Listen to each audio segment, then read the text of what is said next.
All right, Joshua Daidone is a natural-born mountain man by way of New Jersey with a perpetual love for escapism. Please welcome Joshua Daidone.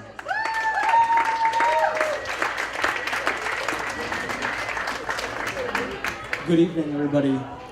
My story is a little hilarious and self-deprecating. Enjoy. So about 3 years ago, I was working a shitty office job. It was a Thursday night in July. I get off work, get home, and the bros at home tell me we're taking the kids next door out to a strip club because they had just graduated. By kids, I mean 18-year-olds. One was renting the upstairs and his 3 buddies just slept on the floor. So we pile into my buddy's Jeep Grand Cherokee. 7 people into this. 4 in the back seat, 2 in the passenger seat, and 1 guy in the trunk. We head off. Tom tells me we're heading to a place called Teasers. I have no idea where this is. I just moved to Missoula about 3 months before. He tells me it's about an hour and a half, 2 hours away. So I'm like, cool. They asked me to drive because both of my roommates had been getting their day drunk on. So we head out and we get on 90 and get off on 12 and go through Helena because this is the only way that Tom knew how to get there. And we continue along our way and get back on 90 and we start making fun of him for his piss poor, sense of direction. A quick Google search would have told us that there were not 1, but 2 strip clubs within the vicinity of Missoula, and we could have bypassed this entire story. It was superfluous. So we get there, we walk in the door, and we get past the bouncers, except Tom can't get in because he forgot his ID all the way back in Missoula. They even let in the underage guys, but not Tom. So he goes back out to the car to wait for us. And let me set the stage. So we walk in. This is about the seediest joy you can imagine. Low, dim lighting, about a dozen rednecks and 5 or 6 scantily clad women walking around. And we're all wearing matching soccer jerseys from a now-defunct soccer team and matching suit jackets. 2 ladies walk over and ask us what we're doing there, and we tell us, well, we took out these guys because they just graduated high school, and these 2 very generous ladies take them back into the VIP room and give them dances. So, we're just like hanging out. I have, a couple beers or whatever, but then I find out I'm the only one with any money whatsoever. And this other lady walks over, tall, slim, gorgeous, black hair, blue eyes. Her name is Sapphire. And she starts, asking me if I want to dance or stuff like that, but just super, super awkward.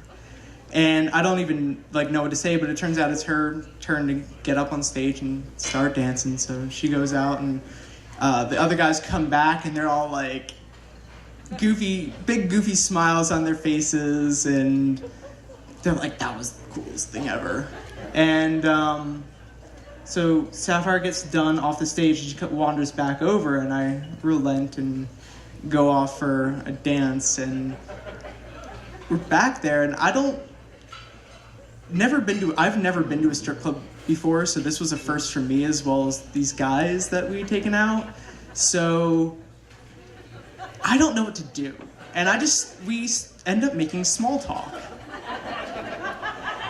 about our hobbies and our likes and interests, and it turns out she likes hiking and rafting and all kinds of outdoorsy stuff. So we start talking about that, and it's pretty cool. She tells me she takes out her daughter and stuff like that. So I'm like, this is really cool. And she also makes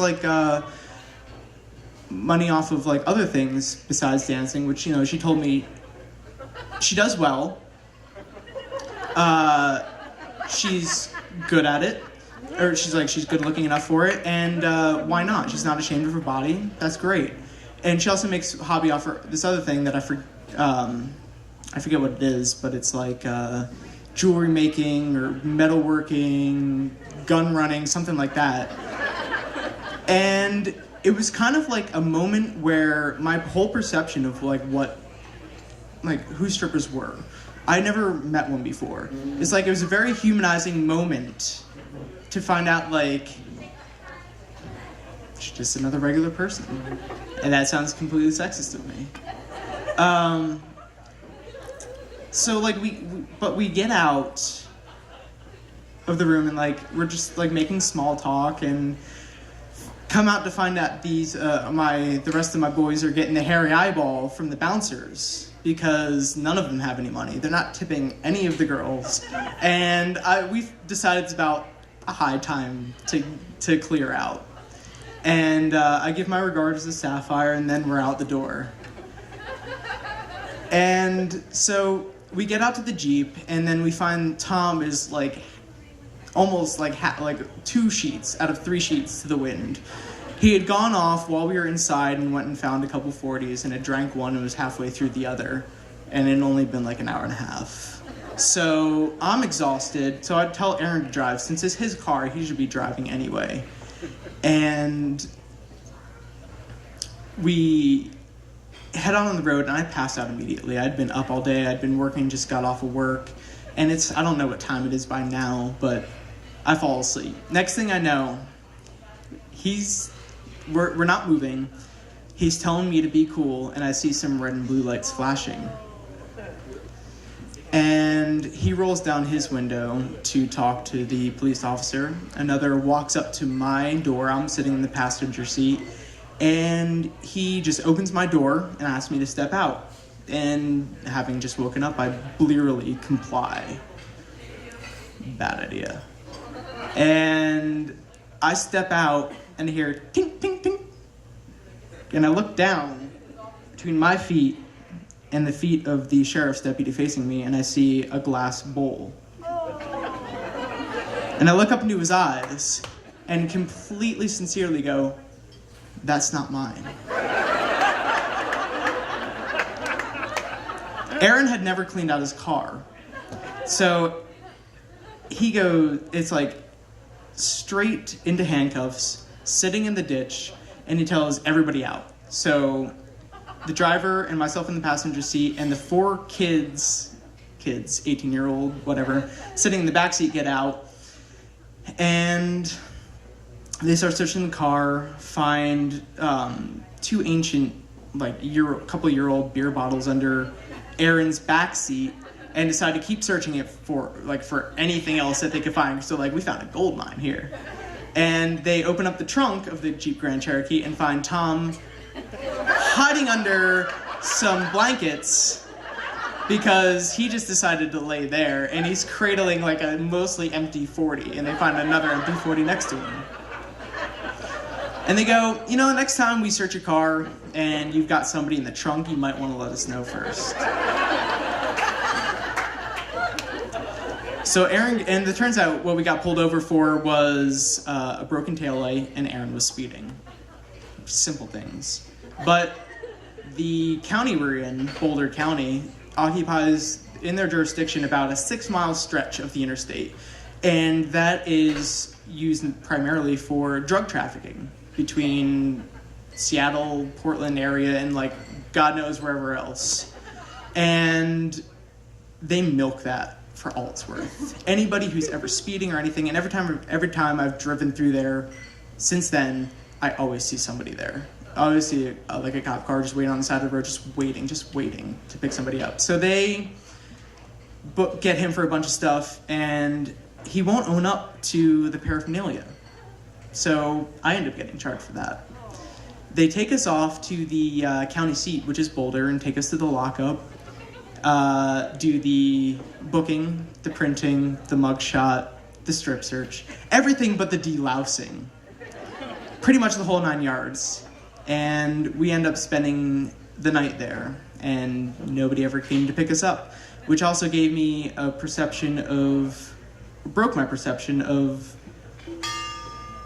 my bros, my guys, and the guy who wouldn't own up to the paraphernalia within his car, even though he's getting charged himself, which was his, and the guy who wouldn't, even though they sent him back with the other guys having no license and there was no insurance or registration for the car. They sent him back in the Jeep Grand Cherokee back to Missoula.